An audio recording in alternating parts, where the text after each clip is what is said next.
மாண்புமிகு திரு மோடிஜி அவர்களே, என்னமோ உங்க பேரெல்லாம் சொல்றதுக்கு எங்களுக்கு ஏதோ ஒரு பெரிய பயம் மாதிரியும் அப்படி ஒரு விஷயத்த சொல்லிடுறது. பேரை சொல்லணும் பேரை சொல்லணும் பேரை நான் ஒரு படத்துல சொல்லுவேனே, லியோவை பார்க்கணும் லியோவை பார்க்கணும் லியோவை பார்க்கணும். இங்க நீங்க தான் இப்படின்னா அங்க அவங்க யாரு? உங்க சீக்ரெட் ஓனர். அவங்க உங்களுக்கும் மேல மாண்புமிகு திரு மோடிஜி அவர்களே,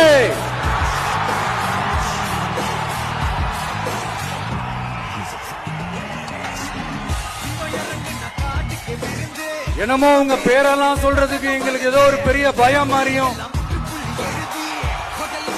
அப்படி ஒரு விஷயத்த சொல்லிடுறது. பேரை சொல்லணும் பேரை சொல்லணும் பேரை நான் ஒரு படத்துல சொல்லுவேனே, லியோவை பார்க்கணும் லியோவை பார்க்கணும் லியோவை பார்க்கணும்.